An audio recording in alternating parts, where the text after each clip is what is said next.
Okay, so today we'll look at this topic or these various issues of HR, looking at strategic HRM, which is an umbrella for HR strategy, and then looking at culture and putting them in the context of competitiveness. So it says a lot of stuff, so I'm just going to do some summaries.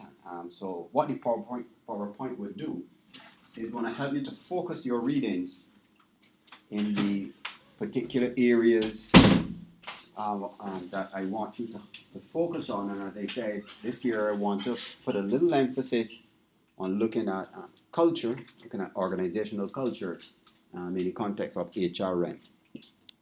So the topics then, after we review this to see how you're reading, we'll look at the concept of IORBV.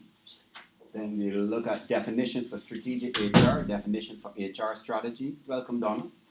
Competitiveness and core and the stakeholder competencies, and culture is not here, but we'll look at culture and then looking at these two concepts of best fit and best practice. So I said there are a lot of resources in e-learning. In particular, I'm going to ask you to read. There's a paper that Dr. Allen, myself, and some colleagues wrote some years ago looking at, and for you, Rory, I forgot your name, you are? Nicole. Right, and Nicole, the tourism people, there's a paper that we wrote looking at HRM and strategic HRM in the hospitality sector, published in a journal. So that should be of interest for the tourism students specifically, but also for the other students. It's a paper, again, based on the Caribbean context that I'm urging you to read. And we'll look at it briefly today, but next week for sure we will look at it in further detail.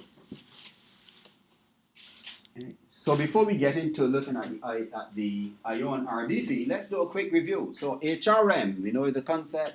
Somebody give us a definition, your own working definition. What is HRM? What is HRM?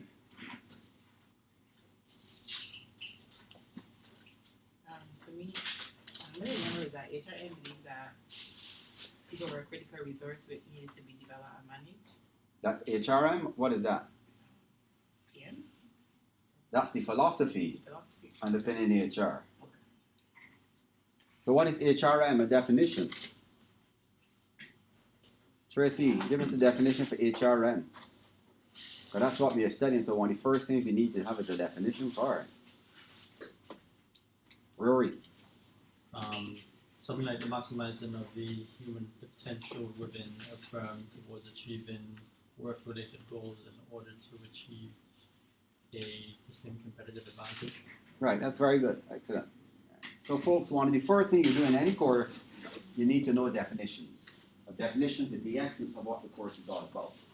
So in the context at this master's level, Rory is correct in that we have to have the strategic level where you're looking at the corporate goals, the organizational goals, and linking it to competitive advantage.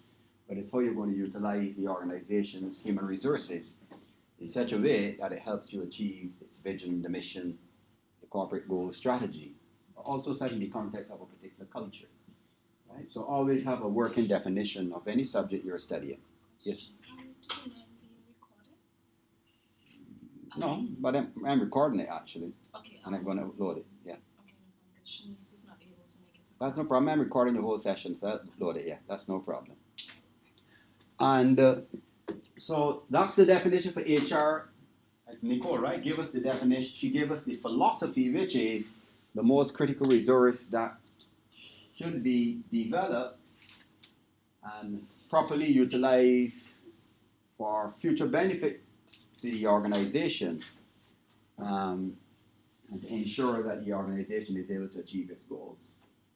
And the old paradigm of personnel management said, Donna, that the old personnel management paradigm of philosophy says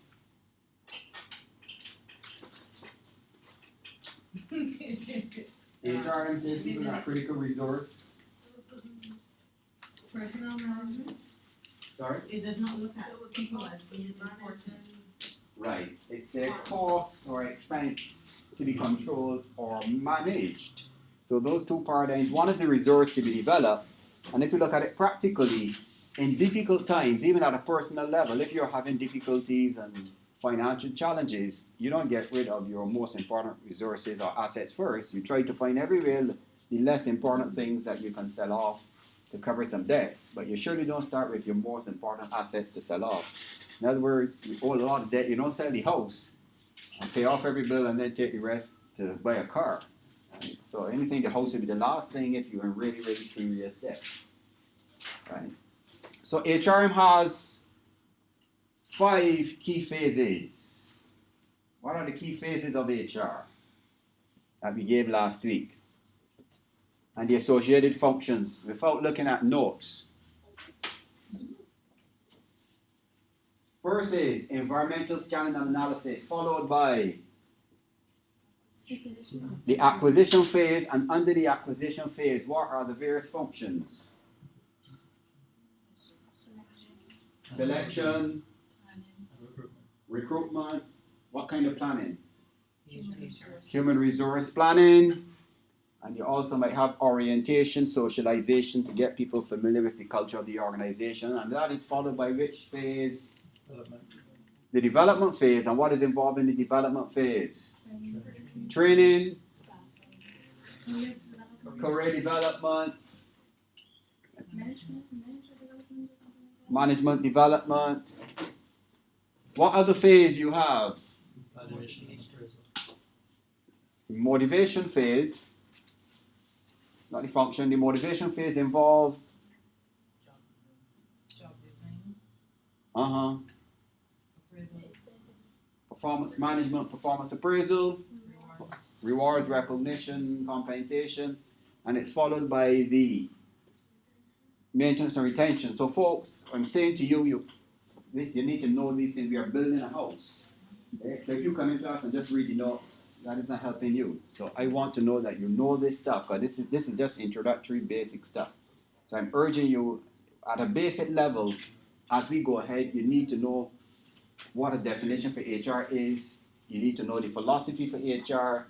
You need to know these phases by heart, and you need to know the functions associated with the phases by heart, right?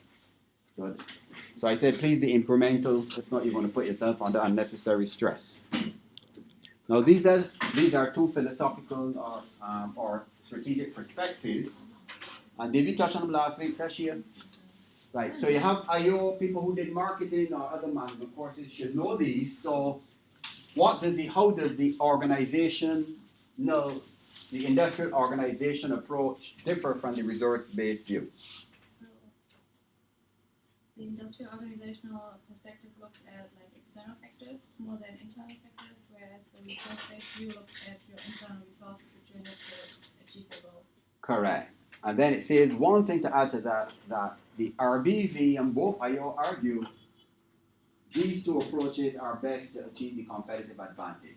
So you're correct that the IO deals with the external resources, and they argue if you focus on your external factors and resources, that's the better way for you to develop strategies to gain a competitive advantage. So Michael Porter and all of those, right? Strickland and Thompson are externalists. Right? So with the 5 forces model and the 5 generic strategies and all these integration strategies are externalist perspectives. The resource-based view now deals more with the incrementalists looking at resources, and they're saying if you focus on the internal resources more than the external, that's the better approach for you to gain a competitive advantage and to develop the appropriate strategies. Hence, you look at your human resources, your technological resources, your proprietary assets, right? And everybody knows the proprietary assets are, Donna? trademarks. Trademark, patents. And why are those important, my friend here? Silent partner. Why are proprietary assets so critical to a company's competitiveness and competitive advantage?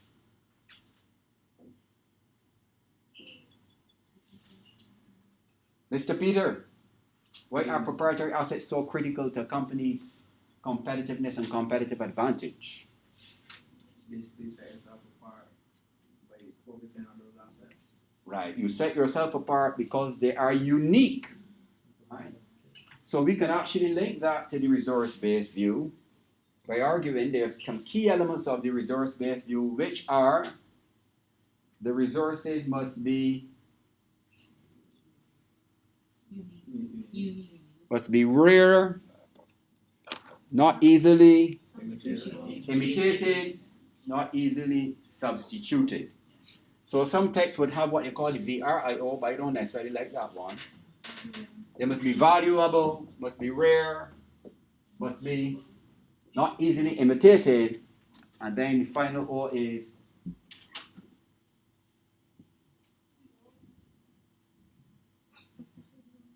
sorry? I just know the win model with the N for non-substitutable. Yeah. Not substitute. Yeah, but I prefer that one that they're rare, not easily imitated, and not easily substituted. Right? So that's where the proprietary assets would come in, as Peter said, that because of that, you have a unique set of things that nobody can actually just take up and copy. And in fact, unless they can steal your secrets, they actually don't know how to replicate it. And that's the power. So one of the shifts happening around the world today, folks, is organizations are realizing where you have a technological advantage or if you have proprietary assets, you have a very powerful tool for you to gain an advantage and go around the world to be competitive. You can trade across the world and be competitive. So these two concepts are concepts that you really need to focus on. So we said these are to know well. This is externally driven. This one is internally driven. So HR, in the context of this course, will be guided a lot more by the resource-based view. Right? But you need to know the differences between the two. And as you said, it's not absolute. Of course, the resource-based perspective will still factor in the external, and the external, the resource-based view. But they tend towards one direction or the other. So then, terms, we're going to look briefly at these concepts of business strategy, and then strategic HRM. So we say a business strategy is a game plan. An organization, remember we looked at the environment of business. An organization is functioning in a very competitive environment, and because it is functioning in a very competitive environment, it has to develop strategies to respond. So the game plan is that game plan for the organization to respond to that environment of business that we would have dealt with. And as I told you, this model is going to be very, very critical to you throughout the course as one of the driving forces as to why organizations need to change and why HR needs to be flexible. Right? So you build strength, how to build and strengthen the company's long-term competitive position in the marketplace. So that's the business strategy, this broad game plan. And then once you have this broad game plan, so you have the companies scan the environment. So the company develops a vision, the company has a mission, the company develops its business strategy, and associated with this will be the strategic goals or the corporate goals. And based on these corporate goals, the company now then develops what we call the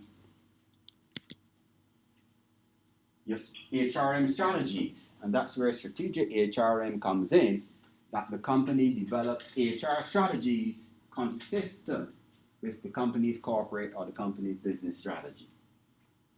So this is David Guess out of the UK, a very popular HR guru, and he says it's about integration to ensure that HR is fully integrated into the strategic planning, right? It is integrated into strategic planning, and it is in strategic planning that you would get your business strategies and your corporate goals and your corporate strategies, etc., being developed, and that HR policies cohere across policy areas, and it means that they blend into policy areas and across hierarchies, and that practices are accepted at the line manager level. So all it is saying, in true HR, the HR manager is not the only HR practitioner. That line managers or departmental managers also need to be HR practitioners. Right? That's what David Guess out of the UK, is saying.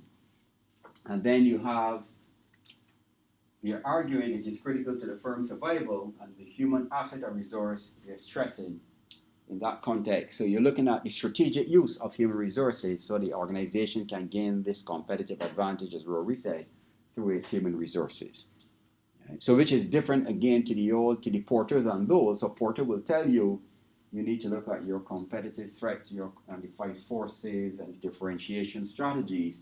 This one argues you need to focus more on human resources or the human asset for competitive advantage. Yes, Rory. I just want to ask, based on that, you've heard that certain firms, when say a certain type of business ceases to exist or be relevant, they're able to readapt and say, oh well, you know what, we're not in the business of whatever it is, Polaroid cameras, and they're able to move on, kind of thing.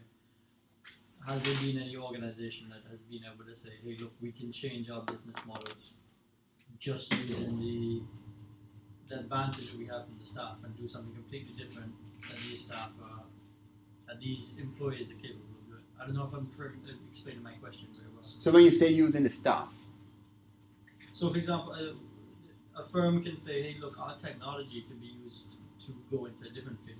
Yeah. Even though that this field that we're in now is no longer making money, we can use that technology and we can go into another field and compete in that.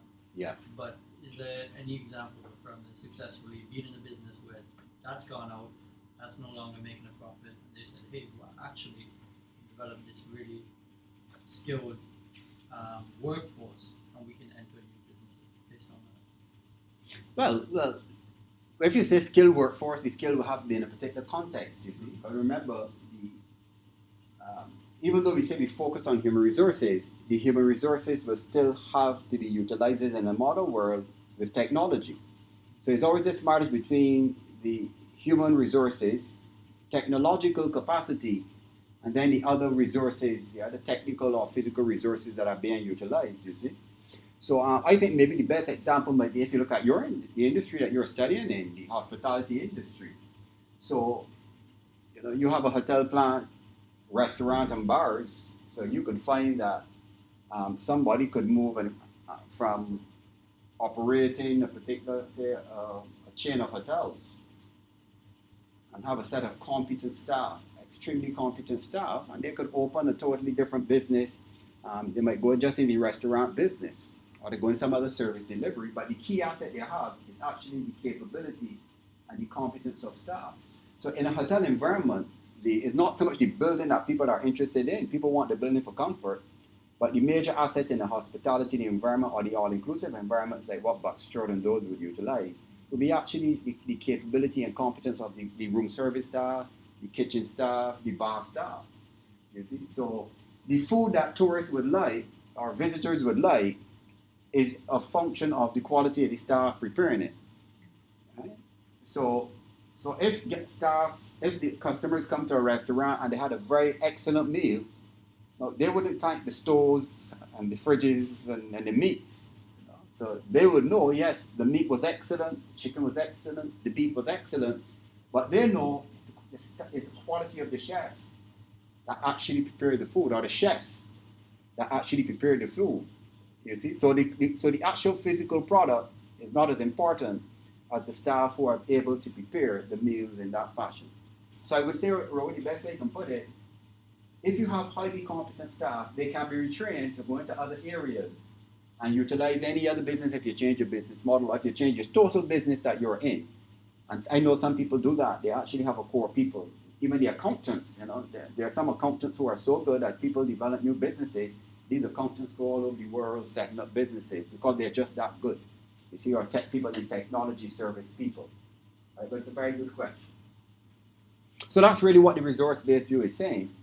Focus on your internal human resources, and as environments change, you can put people in situations to help you to adjust to any new business environment or any new business model, because the quality of the people are more important than even technology, because people can take technology and change it to some other use and make it a competitive advantage, But technology without good people is just a waste, and that's what we see a lot of people buying expensive technologies but still not being able to be at the high end of service or service delivery. So this is another definition of HRM strategy: a firm's pattern of strategic choices in organization of work and the use of labor as organizational human resource strategy or HR strategy. So one of the key points I want you to notice, and I've said it last week, that at this master's level, a substantial portion of the exam will be dealing with HR at the strategic level. Right? We'll deal with the basic HR functions, but the context of a number of your questions will be at the strategic level. So when we say here a pattern of strategic choices, in organization of work and use of labor, we are linking back then to the vision, to the mission, corporate goals, the business strategy, and how HR is able to help an organization achieve its goals and its strategies. That's one of the critical things we're going to be looking at. So we will not focus in a lot on how training is done and why training is important. The context will be more, how can training be used strategically to help an organization achieve its goals? Everybody see the difference? In undergrad, we will be concerned about how training can be done. You know, what training needs analysis and how training is done, the types of training, internal, external. But at this level, the pitch will be more at the strategic alignment, how HR can use the training function to achieve strategic goals, or how HR can use the training and development function to be more competitive or to gain an advantage over competitors. See what I'm saying? Right. So as you read and study the course, that's the kind of context I want you to start to put in mind. That it is more strategic relationships we are looking at as we're talking here about HR strategy. And as we said, HR strategy is just the human resource strategy that complements the company's corporate strategies and its various corporate goals. So then I'm giving different definitions of HRM strategy. And then this is it. It's by Purcell and Boxall. Again, these are two gurus. So if you go on the website, the university, the electronic database with electronic journals, or if you go into Google Scholar, right? I call Google Scholar will have the academic journals of work. So if you go into Google Scholar and you hit Purcell and Boxall, you're going to see a wealth of materials that are coming up. So it says HR strategy consists of critical strategic goals and means for managing labor. So again, it's striking the relationship between your strategic goals and the use of managing people, which ultimately affect the firm's performance. Again, we're seeing the performance link, and it is likely to partly planned and also emergent in behavior. So these are some of the more HR or RBV related approaches to HRM strategy.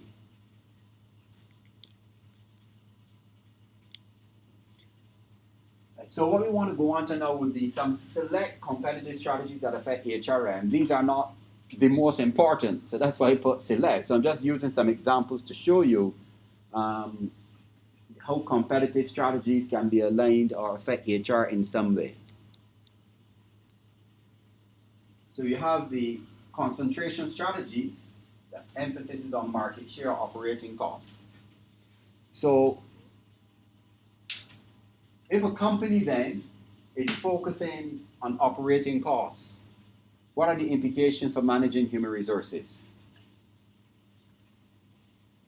Lower staff. Sorry? Lower staff. The Lower staff. to Lower staff minimize the expenses regarding staff. why? But that's not the HR paradigm. That's first. You see, you start by lowering staff. Suppose you start from Next hiring level more people.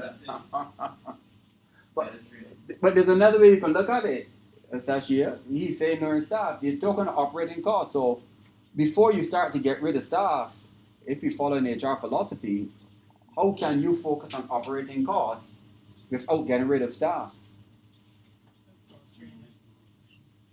You could train them actually to make them more productive, and then in the longer term they might be costing less. Right. So again, right, cross-training, helping them to perform better, right? So that they are more efficient in the job that they do. So if you look at a labor-intensive environment where people are making things, all you have to do is look at the wastage. They are making things or producing things, producing food, producing shirts, even making computers. There's always a wastage rate, the amount of errors that are made. So if you can reduce the errors that are made to a minimum, you actually will be reducing your operating costs, right? So you're trying to get them to be much more efficient. So what else can you do to make sure that you can reduce operating costs? Implement technology. Just bring in some advanced technology. But if you bring in advanced technology, what are the implications for human resources? Yes, Donna?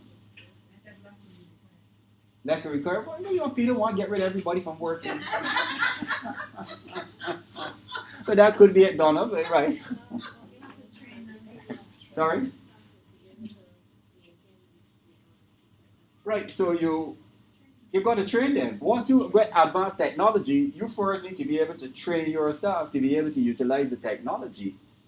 And then you need the maintenance. You can do the maintenance yourself or you can outsource, which is what your colleague said. So once you get advanced technology, you're bringing in new technology, there is a training element that must be done to make sure that they're up to the level that is relevant to reducing costs. Right? But it's something else you can do. A quality initiative, quality assurance processes, right?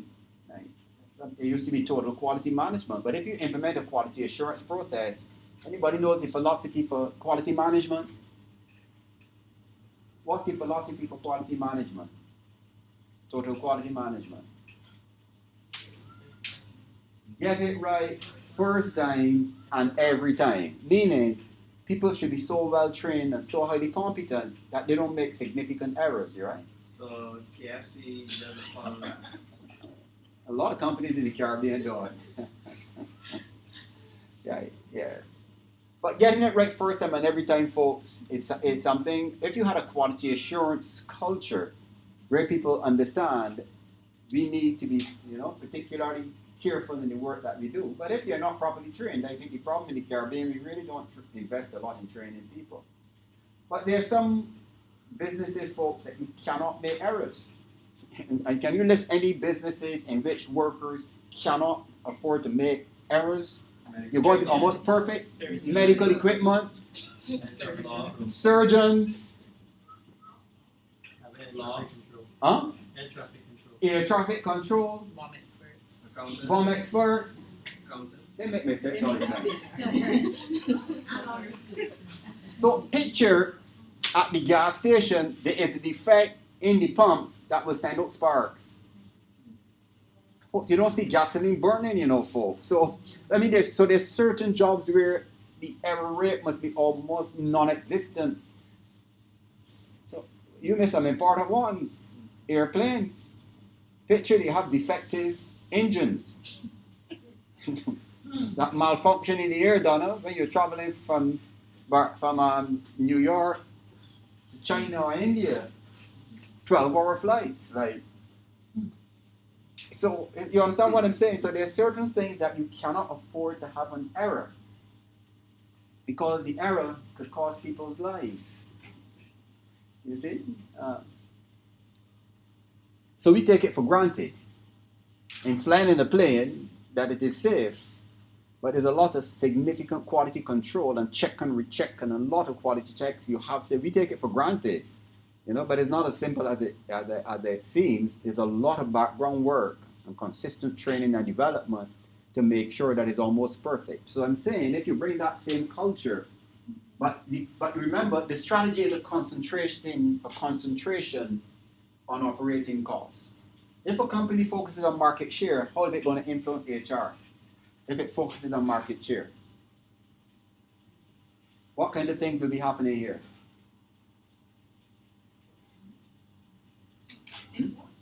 You're focusing on market share. I mean, we would need more people. Sorry?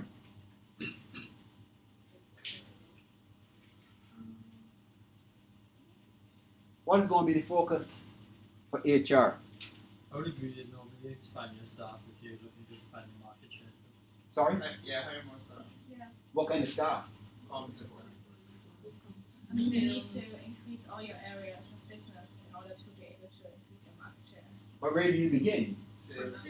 Sales. So what the priority staff you will start to increase? You might want to increase your sales staff. But simultaneously, you kind of have to increase the production stuff, otherwise you can't come up with it. Correct. So if you're producing, so it depends on the type of business then, right? 'Cause if it is like financial services, it's not necessarily a production function. So in a financial services industry, the emphasis will be you might need to develop staff or bring in new staff to be able to sell whatever new. For the product you have is just an idea, some new loan arrangement you have, and if it took off big, you just need more loans officers or more people promoting it. But do you have to hire staff to promote a business and sell? You could outsource, right? You could outsource people on contracts. So you don't necessarily have to increase staff. Internal growth strategies focus on product and market development and innovation. What are the implications for HR? If it was an internal growth focusing on product and market development and innovation. You have to give your employees room for innovation, so you have to give them more autonomy so that their ideas can grow.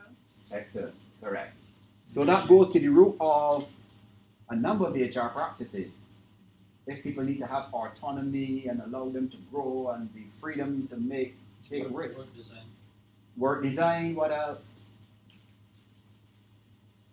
Is one big one. You're giving them autonomy. If you start to give staff autonomy, there's a significant immediate consequence. The people who lead them or manage them. But they only get, when they get more autonomy, it means whoever the manager is given away authority. Right? So it means it has to be a particular management culture that allows managers to delegate and allow staff the autonomy. But it would also likely come with focus on cross-functional and self-managed teams. Correct. Cross-functional and self-managed teams, again, a different culture. So we get into the realm of a different organizational culture. Right? Innovation. There's a big paradox of innovation, you know, and Sashia had it basically that, what's the paradox of innovation?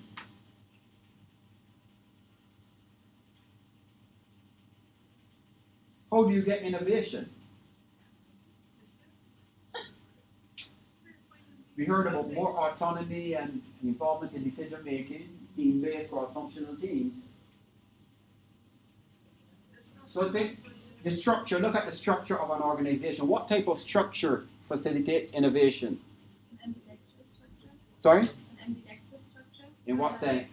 The traditional structure on the one hand, and then you build up an innovation structure on the other side. So you need to have an organization that is very flexible. It can't be the traditional hierarchy. Because if it is the traditional hierarchy with all the management levels, that kills innovation because of the time it takes to make decisions. But things like rules and regulations. Rules and regulations kill innovation. So the more rules and regulations, the less innovation. And the appraisal system. Sorry? The appraisal system. Because if you're judging people on how good they do things that have worked in the past, then you'll never get innovation because they just want to do what has previously worked. So the appraisal helps, but that comes at the end of the process. So everybody here, are you familiar with the mechanistic organic continuum? You might have done that in your other management courses. Anybody familiar with it?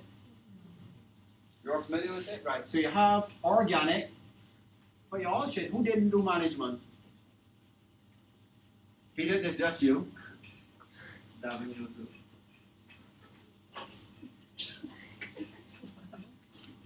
So the organic type of organization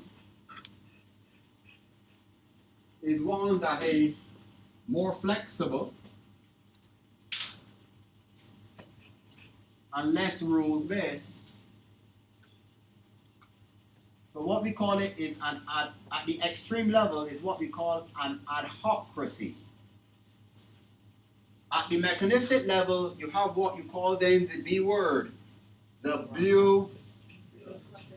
bureaucracy, which is rigid. What are the characteristics of a bureaucracy? Rigid, inflexible, slow to change, and it has the hierarchy.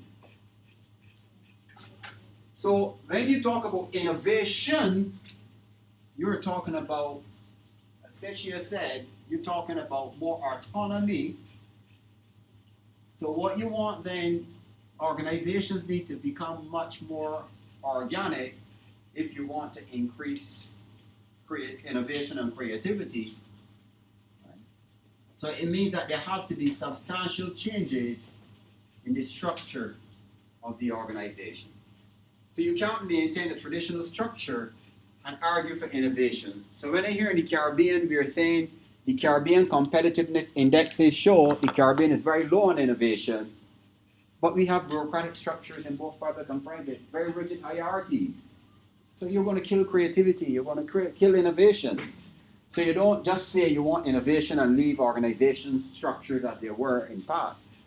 So this organic mechanistic continuum helps us to understand if you want innovation, you need to really begin to allow workers more autonomy, more flexibility, which means you need to reduce all these rules and regulations that control workers. That managers are policing people.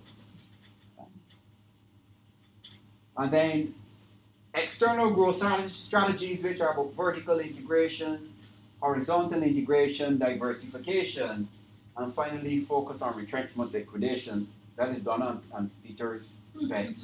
Get rid of the poor workers. Boy, you work at line before, right? You got the line culture in you. Donald, you good? Yeah. So folks, you would realize here, all of these subcomponents are actually marketing concepts.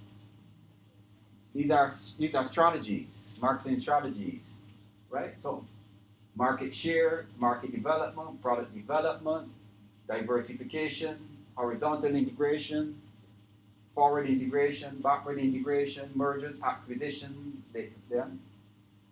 These are defensive strategies. So these are all competitive strategies or corporate strategies utilized in a marketing context. So all we are saying here, what it was showing you folks, for any strategy, HR needs to be aligned at the strategic level. That HR has to have a response if the organization is supposed to achieve its goals and objectives. So sometimes in the exam, we give you a question like this. Based on X kinds of strategies, what are the implications for the HR role or HR function? You say that for number 3, that the organizational culture, management, and change would be the most important. That being the main reason that mergers and acquisitions fail when there's a clash of organizational culture. Yeah, definitely. And as they put it, the integration, they're not horizontal integration. This integration is about, what is horizontal integration in the marketing context? What is horizontal integration? Peter, you're not a marketing student? That's where you take over company. Correct. You're really a true marketing student. I was getting scared, Pete. Yeah, good. So horizontal integration is when you take over a competitor. And you take over a competitor for various reasons. Why might you want to take over your competitor? Strengthen your organization. To strengthen in what specific things you might want to strengthen? Technology, market area. Correct. They may have good technology, but managing it inappropriately. They may have market share, but the product in recent times has been failing, but they still have committed people in their market. Or human resources. What about the human resources might be an advantageous to the company if you take them over? What might be advantageous? Anybody? Skills.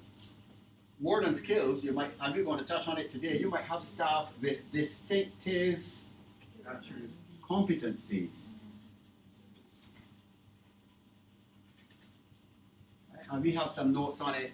They might have distinctive competencies, and distinctive competencies set in the context of the RBV means that when the competencies are rare, not easily imitated or substituted, we can't afford to lose those staff members. So if the organization you're taking over actually had good staff but poor management, that's why they're failing. They just made some bad financial decisions, but they had good staff that are highly competent and distinctively competent. You want them because what the theory is, once your people are distinctively competent, they cannot be easily copied by competitors, and that's a good avenue for you to gain a competitive advantage because they have some unique skills and capabilities. That's why we say distinctive, and I'm stressing distinctive, that once their competencies are distinctive, when they produce goods and services, they stand out. So it's like a restaurant then for the tourism people in Nicole and Rory. There are some restaurants that are just bumper for years. They have an excellent record. It's not because of the building and the sophisticated wine and sophisticated, you know, the decor of the restaurant. It is that the chefs you have happen to be excellent with some distinctive competencies. That when visitors come from all over the world, from the Caribbean and from local, when they taste it, they say, wow, and they come back again and they come back again because the chefs have distinctive competencies. So smart managers don't lose those kind of chefs, you see. So it's not the chef that you come this month and you say, you come next month and you say, yeah, you come back the next month, Because there's some restaurants like that in Barbados, you know, and you could always tell when the shift changes. Right, Donna? Yes. You can tell when the shift changes for when there's somebody else on duty. Yeah. It will not taste the same. And you come back 2 months after, you say, well, this is how we had it 2 months ago. If you ask on the staff, they actually will tell you, oh, it's a different chef tonight. If you ask them something, they'll actually tell you that, I see, mate, this is the same chef that was here when I came last month. Well, that's a different chef. But that's the difference, folks. People who are distinctively competent, you can see the differences.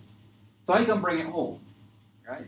You have some lecturers or professors who are distinctively competent, and others, Lord help them. I call them body names, or y'all could just generalize too. I ain't call them names. But the same thing, so you know what I'm talking about, peaks, right? So and you look at them and you say, whoa. Whoa. Right. So the same thing. You know, this distinctive competence. Sorry? Yeah, human PowerPoint. Yeah, human PowerPoint. But you understand the point I'm making. Same thing. Medicine, same thing. They are doctors and they are doctors. They are nurses and they are nurses. They are teachers and they are teachers. Some are just barely competent, others are distinctively competent. Right? So I can give you the example of nurses because I have a blood problem, a blood disorder, so I have to get my blood checked very regularly. Right? So I have to go and get the blood taken. I've been doing that for many, many years. So I can tell the nurses who are competent and are not. Because I don't like needles. And there's one particular nurse, when I go to her, in fact, when she's finished, right, then I close my eyes. I don't whine, I just close my eyes. And I'm saying, I'm opening to say, when are you going to do it? You know, she's done. And the other nurses, my gosh, I feel air, and that time, once it stays in me too long, my belly starts to like turn and I'm like, are you going to take this thing out of me? Like, and that time my eyes have to be open. I'm saying, like, take this needle out of me right now. I'm saying that to myself. You feel every part of the needle. So, and I'm serious, and I'm amazed. They're doing the same thing, you know, they're taking this needle and they're putting it in your vein, but some can just do it in a way that you do not even know a needle is in you. And others, they go back to them again, they do it the same way, you feel it. And that's the example I'm giving, folks. Some are competent, but others are distinctively competent. They both achieve the same thing, because they take blood, so they're competent, but it's the way in which you take your blood. So they're lecturers, but the difference is the way in which they deliver. Right? Now I'm calling anybody names, so y'all can't get me fired. So everybody understands the point I'm making. So you're likely to get a question something like this. Based on a particular competitive strategy, what are the implications for the practice of the HRM? Right? And it's up to you. I try to leave questions broad enough that you can use your intellect and your logical skills to work it out, you see? So the HRM and competitive issues, we're just going to make an extension that we're saying in open markets, that's what we are in, open market economies. Competitiveness is a key factor impacting business effectiveness. And we know the difference between effectiveness and efficiency relate to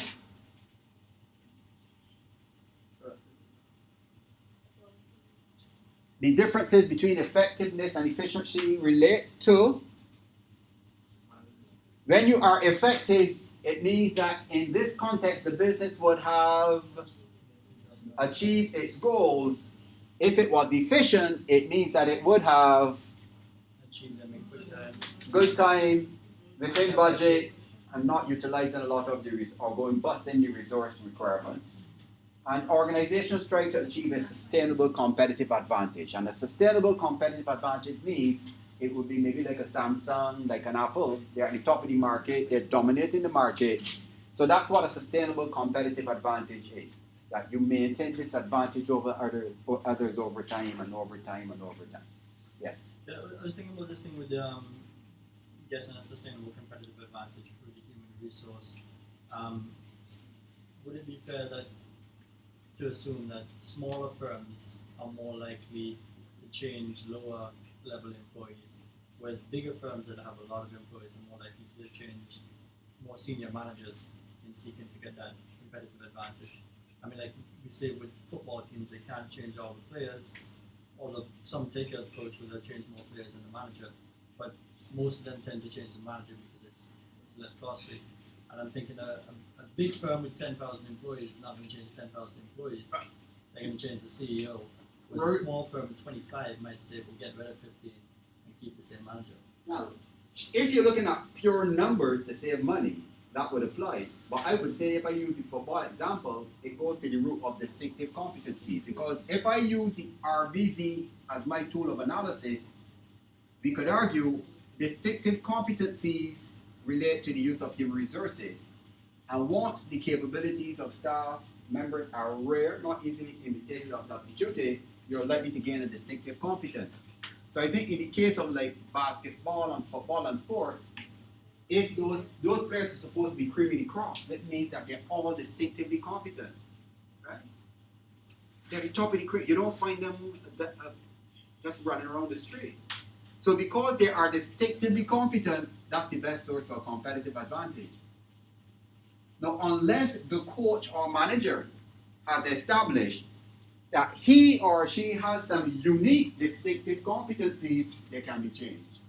So that's why in British football a lot, a manager plays the local European tournament and you lose, they resign or they're fired. US, similar thing. Because they know I can change that coach, but they know these players are very valuable because all of them would have possessed distinctive competencies which are much more valuable to the company. So in the context of a company, the wise companies would first determine which of my employees have some unique skills and capabilities, so that when you are making decisions to retrench en masse, you should consider those persons who have unique capabilities according to the RBV. Now, there is one external factor in the Caribbean particularly that will make that very difficult, maybe in certain European countries. Which factor will make that difficult? The unions, because unions will argue for LIFO. LIFO. Last in, first out. You came in last and you are the most excellent with 1 million distinctive competencies. The union will tell you clearly, we understand that, but you signed the union agreement that says the last in is the first out. That is your problem, that employee is one of the best you have, but you signed the union agreement. So under those conditions, that's an external force that could actually make it very, very difficult for a company to do the wise thing and identify the workers that are most competent. Right? So Rory, in that context, if the organization knew there were a whole set of frontline, semi-skilled, and just competent employees, you can get rid of them because there are many others to be replaced. But where the organization requires people with distinctive competencies. So like in a dental office, you have some dental offices that are pretty big. So the dental aides, you don't take dental aides off the street, especially in regions like the Caribbean. So even if you had financial difficulties, you just don't get rid of your best dental aid and look for a cheaper one. Yeah, you might get a dental aid that is cheaper, but will it cost you more money in the long term? A malpractice suit. So, essentially with this understanding of distinctive competencies, it's pretty much never going to be wise to do voluntary separation because you're going to lose were you likely to lose many of those distinctive competencies? Rory, that's an excellent question. But there are two major organizations in the Caribbean that stand out. It was not Florida, it was Lime, right, Donna? Lime, in fact, it goes back to Cable and Wireless, actually. Cable and Wireless and Barclays and CIBC. That's an excellent question, because when Cable and Wireless, because I know my brother worked there and I know a lot of the HR managers, because this restructuring at Cable and Wireless had started nearly 20 years ago. So the mistake they made, they had to cut, in fact, headquarters said cut costs, and they offered voluntary packages. So what happened? I have been there for 25 years, and based on the voluntary package, wow, I am now 50, wow, early retirement. Yeah. So people took it, and then they lost a whole set of people who had some institutional memory and distinctive competencies, and they had to bring back a whole set of them on contract. Right now, you have a very personal friend who worked in a senior position in well, it was Cable and Wireless, then Lime, no Flow, and she was paid out. In fact, she took the package, but then they had to hire her back, and she's still working out 3 years after. Because the skills that she has and the institutional memory, nobody else had that kind of institutional memory, so she's still working, even though she was paid out about 3 years ago. So when you can be paid out and then you're hired back, so she's not hired back as an employee, they're now paying her as a consultant. And Barclays and CIBC, that was really worse in that they were merging, you know, when they created First Caribbean, and they said, both organizations, Barclays and CIBC, we are offering voluntary packages, and they were topped up. And there was a floodgate of people from Barclays, because Barclays' salaries actually and benefits were much better than CIBC, much better. Right? Barclays staff enjoyed some of the most phenomenal, excellent conditions. And people started through the floodgates, and they were just paying on. People left from both organizations, but the company saved millions. But within a year, there were so much service defects and so many complaints, and a number of the big corporate clients started leaving, and they just started to hire back people. A lot of the managers. I had a neighbor at that time who was a manager in CIBC, and they hired her back to work with First Caribbean for a period of 3 years and paid her as a consultant. And a lot of people at First Caribbean at CIBC and Barclays were brought back to work for sometimes 3 and 4 years to bring back that institutional memory, you see, and distinctive competencies. Because they just saw this day. It was just problem after problem, and customers were complaining badly. It took them a while to catch themselves, actually. Because there was a run, you know. The rich people started to say, listen, let me take my money somewhere else. This bank seems not to be doing very well. So that's an excellent question, Roy. Very, very excellent. So the danger is, when you are offering voluntary packages, you better make sure it's not across the board. Because once you make it a policy, you can't stop anybody from taking it. So you can't make it a policy of the company for voluntary separation, and then say to Nicole, well, Nicole, that applies to everybody else, not you. You could do it, but if I were Nicole, I'd take you to court and sue you, because the company had a policy of voluntary separation. You can't stop me from getting my voluntary separation. So that's the point I'm making here. The HR strategic approach is, before you start to make these policy decisions about voluntary separation, you need to start to do your HR planning, which involves the organizational audit. You do an internal audit to find out who are the people we have, what are their capabilities and competencies. So it's only after you do the HR audit and you know who you have that you can start to make decisions. So before you make public about voluntary separations, you better talk to these people that you realize are assets and arrange some kind of deal with them. And once you know you have captured your good people, you can then say, well, the others can, there are other people we can let go. But it has to be a very structured and formal approach of HR planning and organizational. It's best to get an independent person to do it, because it's going to take a lot of time, and interviewing people and checking their personal files And then we look at the performance assessments. And if that is not good, you can have to talk to the managers to find out who are the persons with unique skills. Okay? So these are words, folks, that will follow you throughout the course. Sustainable competitive advantage, competencies, core competencies, distinctive competencies. These are key terms that will follow you throughout the course into the exam.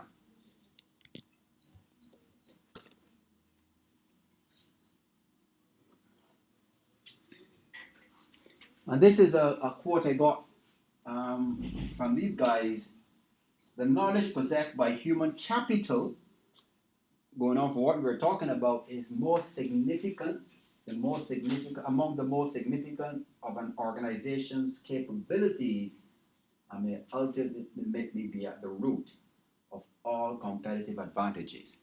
So this is a direct RBV. This is a resource-based view thinking. Okay? You can tell this quote is grounded in the resource-based view. That the person is arguing a competitive advantage is built on people and the human capital and the knowledge of people working within organizations. Okay? So one of the things you will, as you read, you should be able to distinguish where HR is driven by the old traditional external I/O approach and where HR is being driven by the externalist approach. But there's still people who would have HR that is still they call it HRM, but it's still driven in the old personnel management philosophy that the resources are just resources that you buy. And the point you mentioned, Rory, that is where an organization has problems with cost, and you can just retrain staff en masse because you just want to save cost until you realize the implications of sending home people who have distinctive competencies. You will then see, it's only when they are gone you realize, wow, we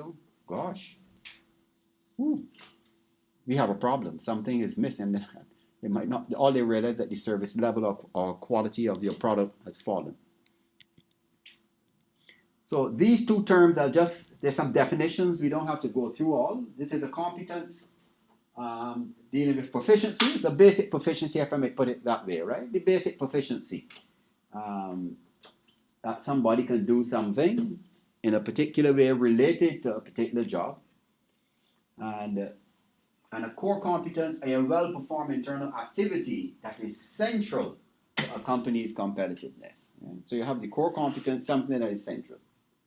Right?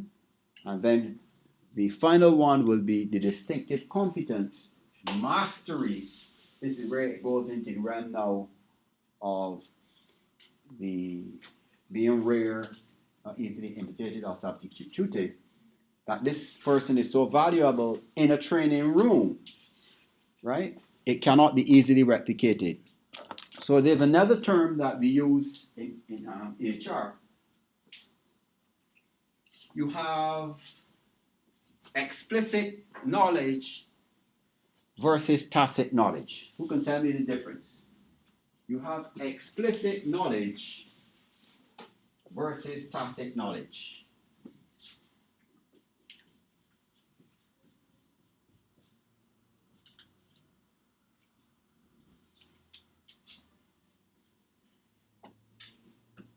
And I'm sure a number of you in here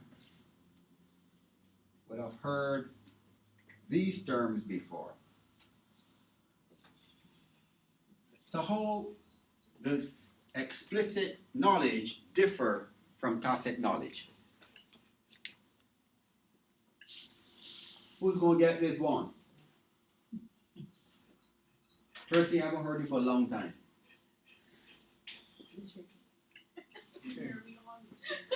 Sorry?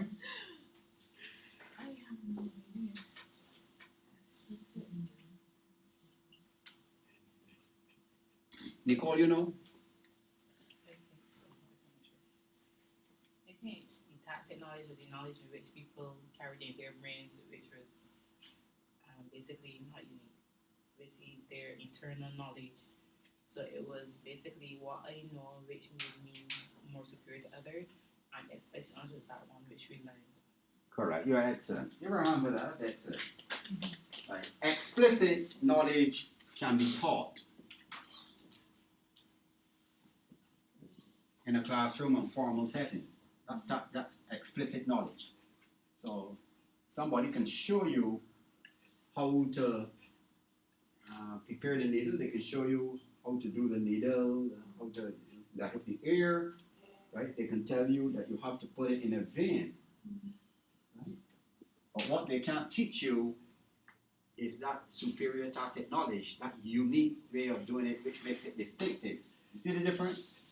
So all nurses are trained to know how to take out the needle. They're trained to do that. They're trained to know how to, that it must be put in a vein. They know how to find the veins. But the tacit knowledge is the one I mentioned before, the nurse that is able to take blood from you feeling it versus the nurse that takes blood. They both achieve the goal of taking blood, but the ways in which they do it are significantly different. So same thing with flying. If you do a lot of flying, there are some pilots, wow, bram, and you say at least we landed. And there are others when you land, it's like, did we land? Like, wow. Yeah. You see, so there's some on layout particularly, oh gosh, boy. Some of those layout pilots, this is our regional airline called layout. Right, a small 35-seater, right? 35-seater twin engine plane. Look at that. Aerials that are. Right, yeah, 35-seater, twin engine propeller.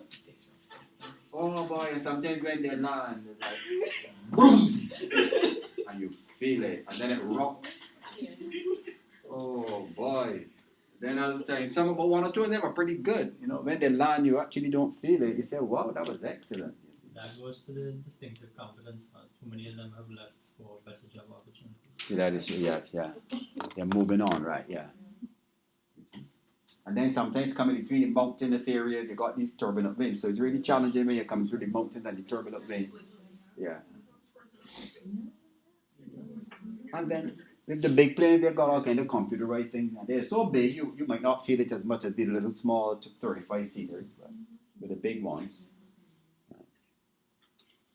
So these are two concepts. When we get down to looking at the human resource development aspect of it, we'll talk a little more about tacit knowledge and explicit knowledge, you see. But the tacit knowledge is one that is part of a distinctive competence.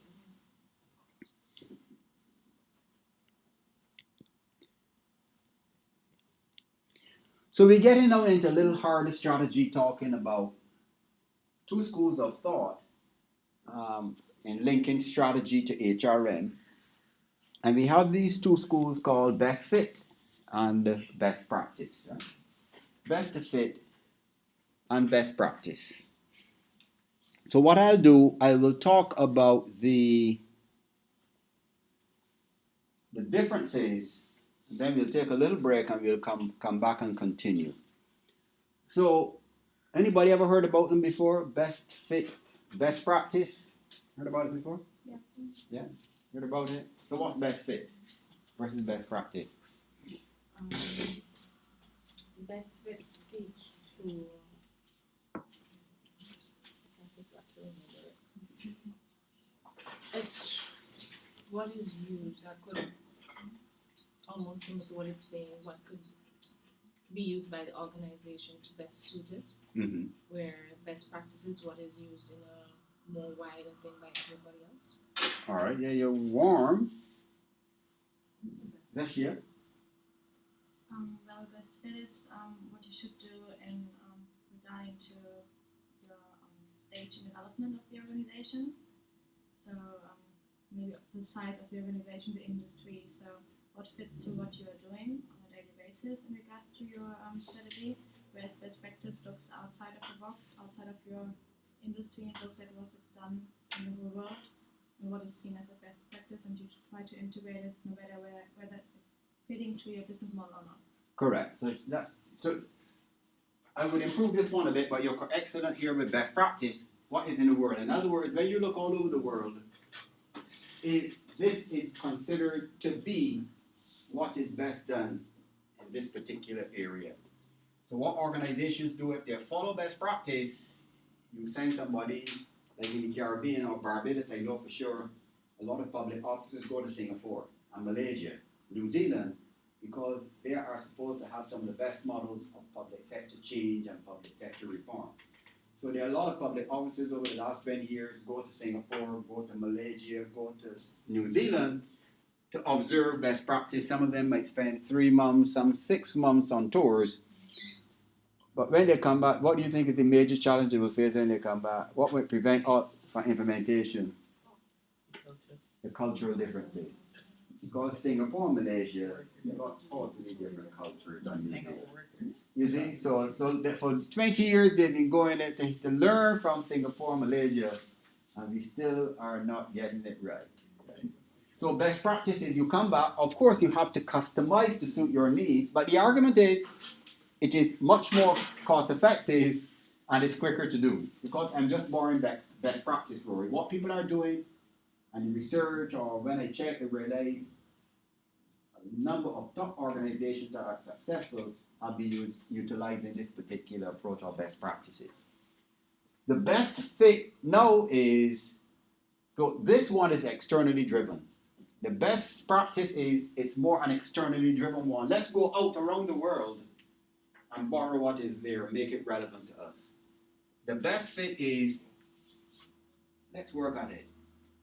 Let's see the resources we have. Let's get involved in cross-functional teams. Let's look at the environment that we are in, but we can create something that works for us. Like you said it in a way, Sashia, but I think the key thing is one is external, one is internal. The best practice is driven externally. The best fit is, let's try to do it ourselves. So what's the challenge, Donna, of trying to do it yourself? You want the external forces to fit your model, your business model and your strategies. What's the challenge of internalizing it?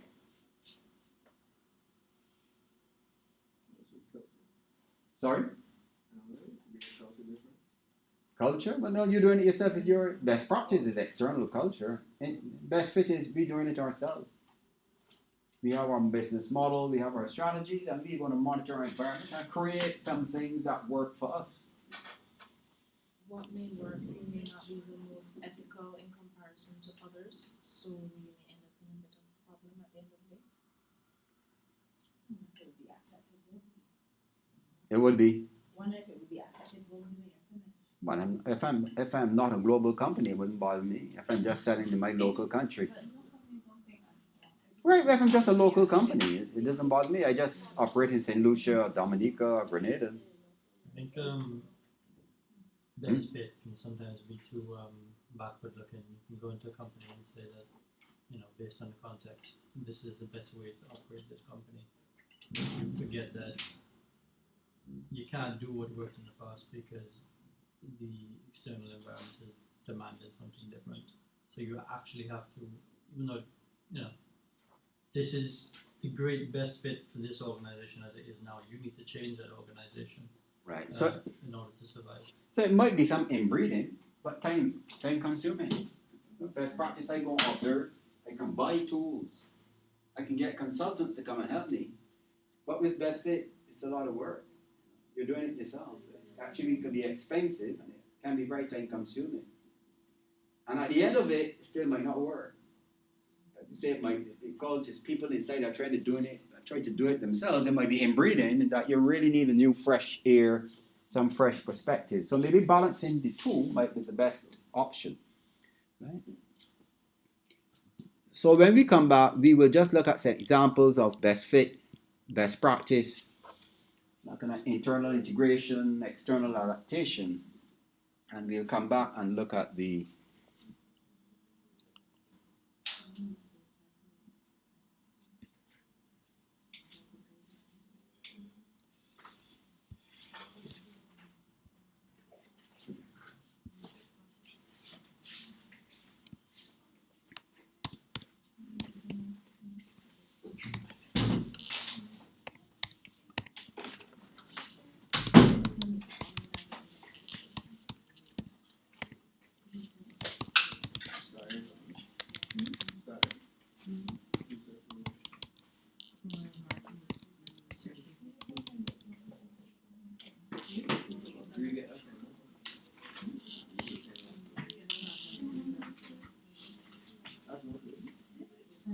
within